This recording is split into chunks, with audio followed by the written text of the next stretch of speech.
Okay, looks like it's time to get to work. Oh, hello there. Hi. Well, good afternoon, good evening, good night, wherever you guys are. Welcome to the Stanley Parable, Ultra Deluxe Edition. I have never had the pleasure of playing this game. I used to watch Markiplier play this like way back when, and I discovered that they had the Ultra Deluxe version on PS Plus and said, you know what? Could be a fun game to play for a bit. Why not? We'll get a couple episodes of this in. So in the meantime, welcome to the Stanley Parable. Hope you guys have been enjoying my Let's Plays, my solo offline Let's Plays. Let's get into this, shall we? The end is never the end is never the end is never the end. This is the story of a man named Stanley. Stanley worked for a company in a big building where he was employee number 427. Employee number 427's job was simple.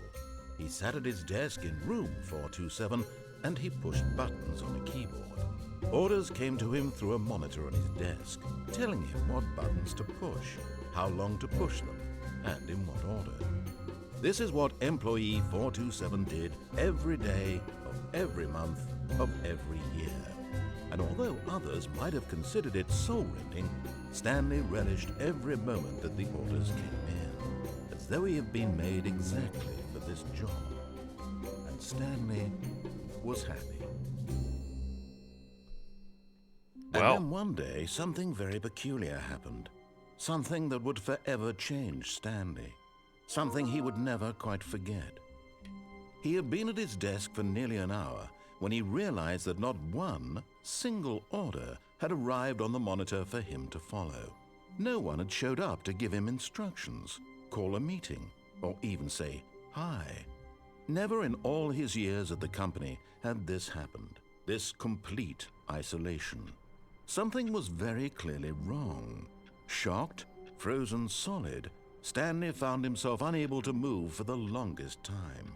But as he came to his wits and regained his senses, he got up from his desk and stepped out of his office.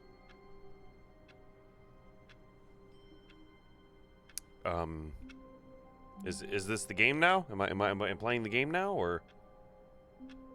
Well, okay. Now, I know the main gimmick is that, you know, if you just don't obey the voice, shit happens. So I'm thinking on this first playthrough, we're going to do exactly as the voice says. Super original, I know. We're going to do exactly as the voice says, and then from there we're going to start fucking around and seeing what the hell happens.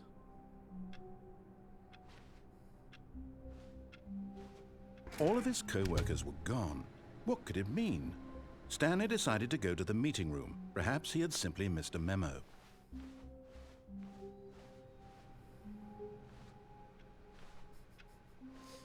God, it is barren as fuck.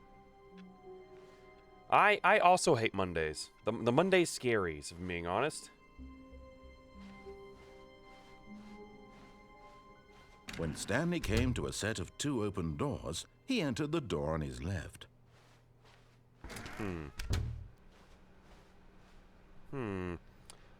Corner office. Quite nice. Quite fancy. I'm gonna fix this setting real quick. There we go. Much better. Yet there was not a single person here either. Oh, it's a glass table. Feeling Okay. a wave of I was like, how the fuck is that just sitting Stanley there? decided to go up to his boss's office, hoping he might find an answer there. Yes, spreadsheets. Yes, indubitably. Yes.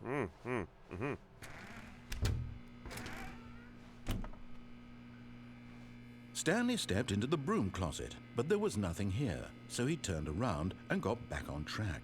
Yep.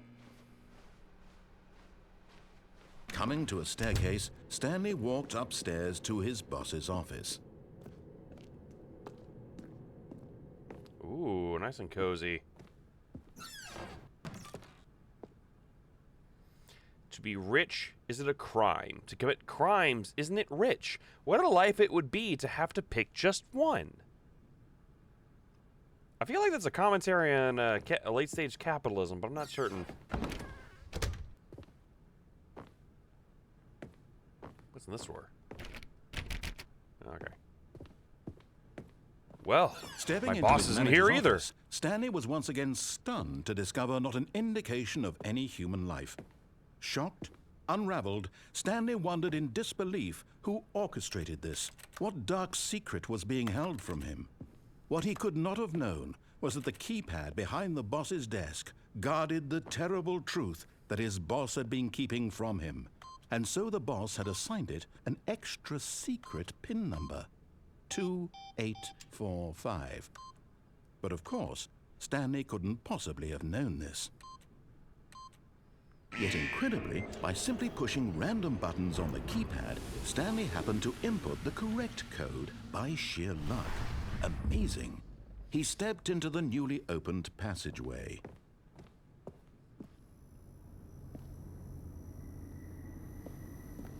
Oh, what is this? Wow, it is dark as fuck, actually.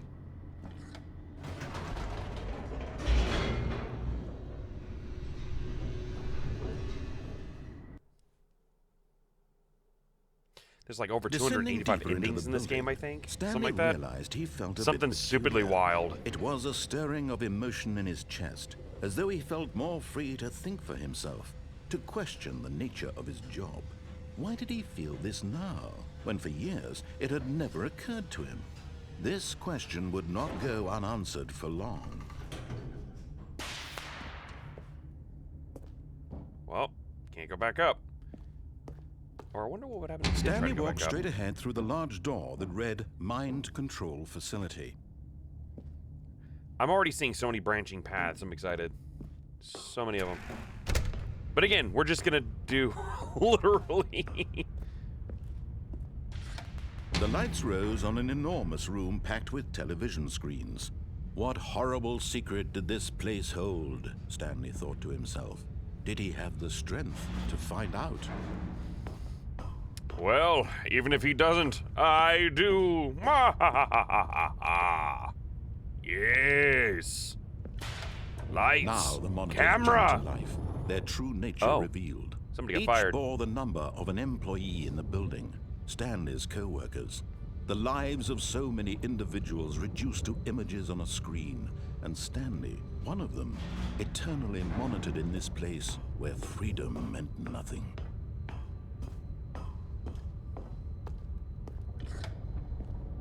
This mind control facility, it was too horrible to believe. It couldn't be true. Had Stanley really been under someone's control all this time? Was this the only reason he was happy with his boring job? That his emotions had been manipulated to accept it blindly? No, he refused to believe it. He couldn't accept it. His own life in someone else's control? Never! It was unthinkable. Wasn't it? Was it even possible? Had he truly spent his entire life utterly blind to the world? You know, in over just under 9 minutes, this game has escalated essentially Here was the immensely. proof. The heart of the operation. Controls labeled with emotions. Happy, or sad, or content. Walking, eating, working. All of it monitored and commanded from this very place. And as the cold reality of his past began to sink in, Stanley decided that this machinery would never again exert its terrible power over another human life. For he would dismantle the controls once and for all. Damn right. Fuck him.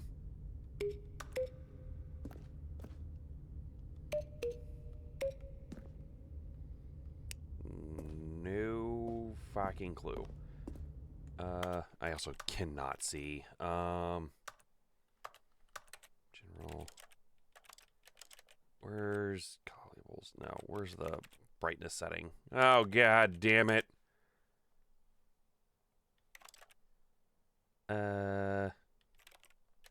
Shit.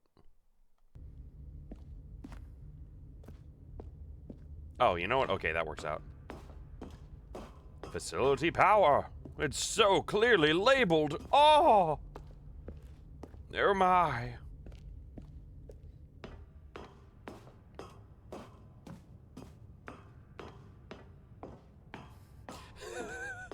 How And when convenient. at last he found the source of the room's power, he knew it was his duty, his obligation, to put an end to this horrible place and to everything it stood for.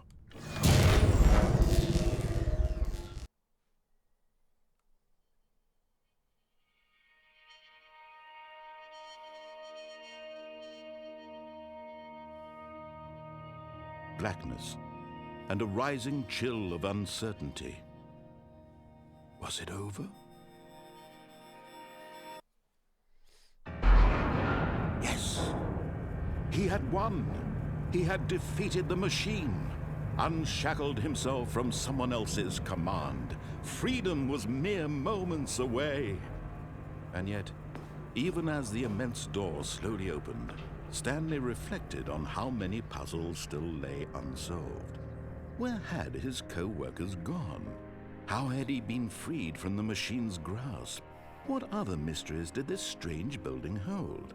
But as sunlight streamed into the chamber, he realized none of this mattered to him, for it was not knowledge or even power that he had been seeking, but happiness. Perhaps his goal had not been to understand, but to let go. No longer would anyone tell him where to go, what to do, or how to feel. Whatever life he lives, it will be his. And that was all he needed to know. It was perhaps the only thing worth knowing. Stanley stepped through the open door. Stanley felt the cool breeze upon his skin, the feeling of liberation, the immense possibility of the new path before him. This was exactly the way, right now, that things were meant to happen. And this is where the game truly begins. And Stanley was happy. Stanley's parable has begun. Oh. Beat the game. Woo! Alright, guys. Thanks so much for watching. No, I'm just kidding. Got your first oh my god. Oh, good. It just starts you right back here. Okay. Speeds things up a little bit. All of his co-workers were gone. What could it mean? Stanley decided to go to the meeting room. Perhaps he had simply missed a memo. No matter how hard Stanley looked, he couldn't find a trace of his co-workers.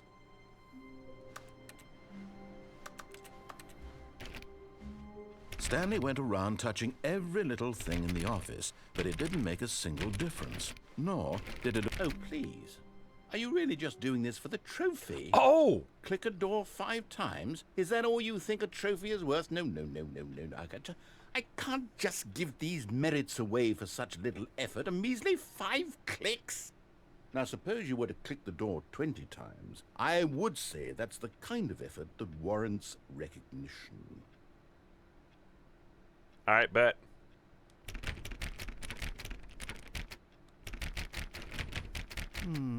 I have to say, I'm still not feeling the satisfaction of witnessing true effort. I think for it's a like noble 1,000 clicks or cause. some stupid shit. Perhaps 50 clicks will do it. Yes, 50 clicks? Almost certainly 50 clicks. Let's see how quick I can get through this.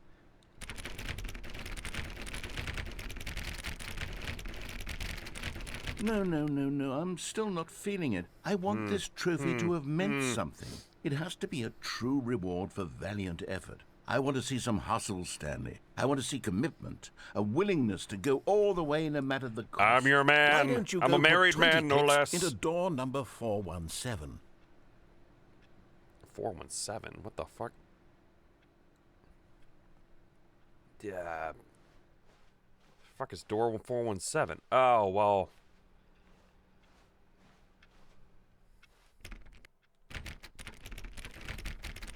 Oh, great. Now, go click a few times on door 437.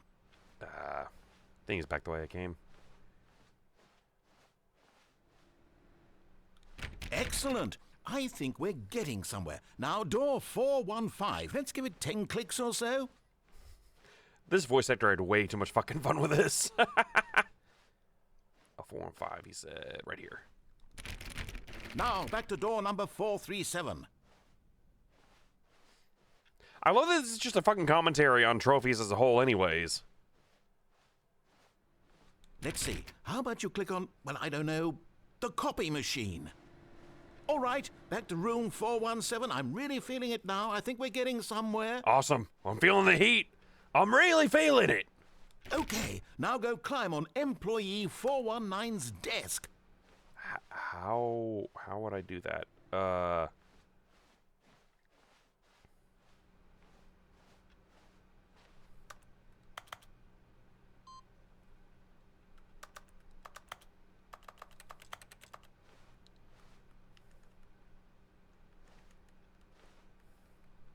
How does one jump? Can you jump? No. Okay. Yes! Aha! This is great! You're putting it all on the line, Stanley. I like that. All right, let's keep it up. Go give me a few clicks on door 416. 17. We've almost got it! Jesus. Now the copy machine, do that one again! I really feel like we're edging him here somewhat. Finish it off, Stanley! 5 clicks on door 430! Yes! We did it! Oh, wow. That felt amazing. Oh, you really earned it, Stanley. Nothing could hold you back. Yes, I'm very proud of how far we've come today.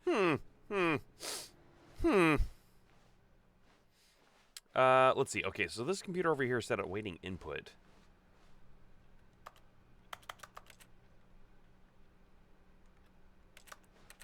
Okay, let me put that reticle on so I can see what I'm clicking on. What the hell?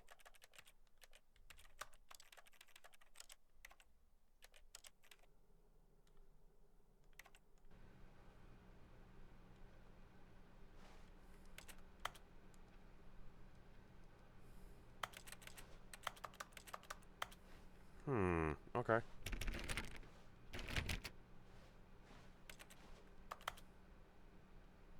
Four V6, 4V7.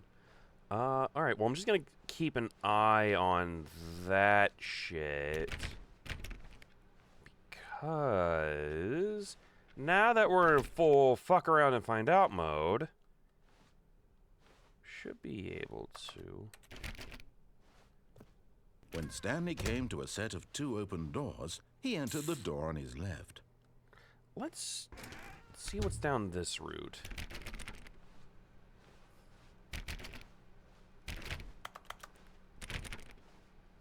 Basically, just gonna work. We're gonna work our way down systematically. There was not a single person here either.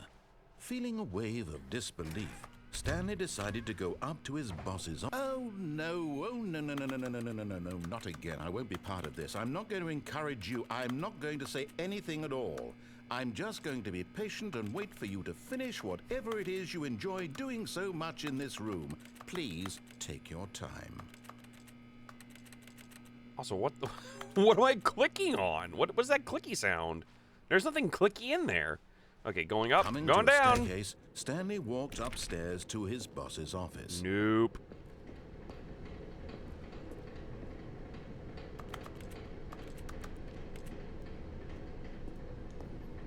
All right. But Stanley just couldn't do it. He considered the possibility of facing his boss, admitting he had left his post during work hours. He might be fired for that. And in such a competitive economy, why had he taken that risk?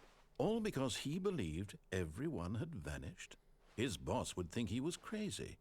And then something occurred to Stanley. Maybe, he thought to himself, maybe I am crazy. All of my co-workers blinking mysteriously out of existence in a single moment for no reason at all? None of it made any logical sense. And as Stanley pondered this, he began to make other strange observations. For example, why couldn't he see his feet when he looked down? Damn good Why did question. doors close automatically behind him wherever he went? And for that matter, these rooms were starting to look pretty familiar. Were they simply repeating? No, Stanley said to himself, this is all too strange. This can't be real. And at last, he came to the conclusion that had been on the tip of his tongue. He just hadn't found the words for it. I'm dreaming, he yelled. This is all a dream. Oh, what a relief Stanley felt to have finally found an answer, an explanation. His co-workers weren't actually gone. He wasn't going to lose his job. He wasn't crazy after all. And he thought to himself, I suppose I'll wake up soon. I'll have to go back to my boring real-life job pushing buttons. I may as well enjoy this while I'm still lucid. So, he imagined himself flying and began to gently float above the ground. Then he imagined himself soaring through space on a magical starfield, and it too appeared. It was so much fun, and Stanley marveled that he had still not woken up. How was he remaining so lucid? And then perhaps the strangest question of them all entered Stanley's head. One he was amazed he hadn't asked himself sooner. Why is there a voice in my head dictating everything that I'm doing and thinking? He's had a psychological break. Describing itself being considered by Stanley, who found it particularly strange. I'm dreaming about a voice describing me, thinking about how it's describing my thoughts, he thought. And while he thought it all very odd and wondered if this voice spoke to all people in their dreams, the truth was that, of course, this was not a dream. How could it be? Was Stanley simply deceiving himself, believing that if he's asleep, he doesn't have to take responsibility for himself?